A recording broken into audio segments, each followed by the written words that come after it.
If you are new to After Effects, you might be frustrated to find that you can't just click File and then Save As to save your new video clip as the format of your choice. I already have an After Effects project open from another tutorial showing how to stabilize motion or shaky video footage. I will place a link on screen to a video tutorial for those interested. Let's export this to a new video format now. If you aren't sure what video format to use, I would highly recommend using the H.264 codec to encode your video files into MP4 files. MP4 files are pretty much the de facto high-definition video standard of the web today. The H.264 codec and MP4 container files offer very high-quality audio and video while remaining relatively small in size. Blu-ray players use the H.264 codec because of these advantages. Now let's click on the Composition menu and then select Make Movie. At the bottom of the After Effects window, we will now see the render queue open on the top of the video settings. If we need to get back to the video settings, we can click on this tab here, and then get back to the render queue by clicking here. Back on the render queue, let's select our output settings. Next to Output Module, let's click on the name of our current output format shown in this orange-gold color. Mine currently shows lossless. Yours may be different. Click on the link for the output module. The output module settings window will open. Let's click the drop-down menu next to Format. This is the list of available formats you can export the video to. In looking through the list, you'll notice video formats like H.264, MPEG-2, and AVI.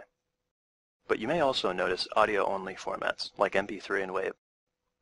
If you only want the audio from a video clip, you can simply select an audio-only format here and save it, and you'll be left with an audio-only file. Here we want to create H.264 format files, so we'll select it here. Now we need to set up the fine detail settings for our H.264 video container format. Click on the Format Options button. The H.264 options window will open. The part we're interested in here is the bitrate settings.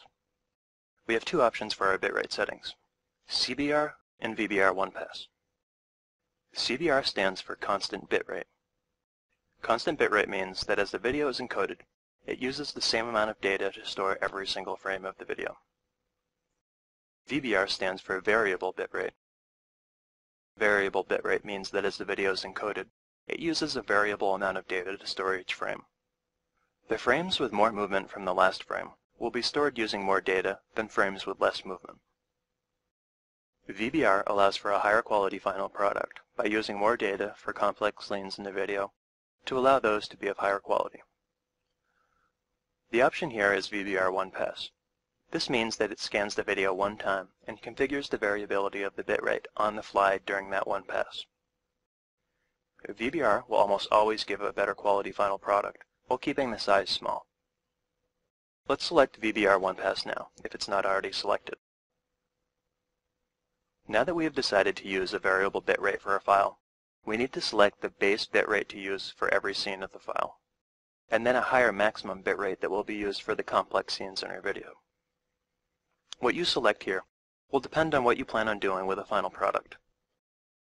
If you've ever downloaded a movie from the internet or watched a digital copy from a Blu-ray disc, the bitrate was probably around 0.7 megabits per second with a maximum rate of 1.2 megabits per second. This bitrate allows for a 2-hour movie to fit on a 700 megabyte CD. Let's enter 0.7 for the target bitrate and 1.2 for the maximum bitrate.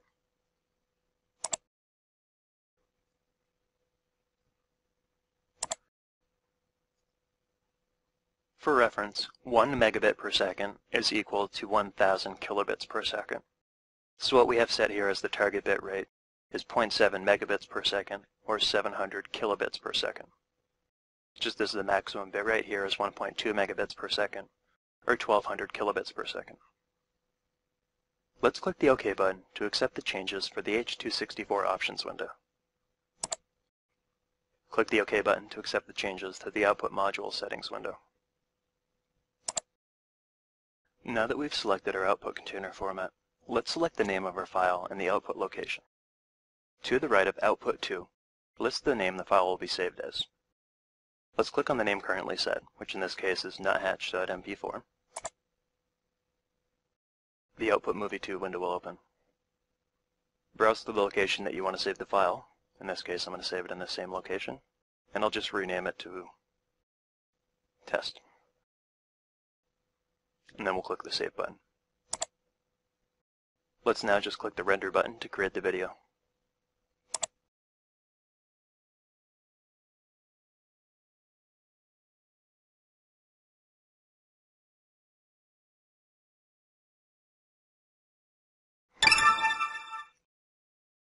You should now have the necessary information to export a video clip from Adobe After Effects to an MP4 video file.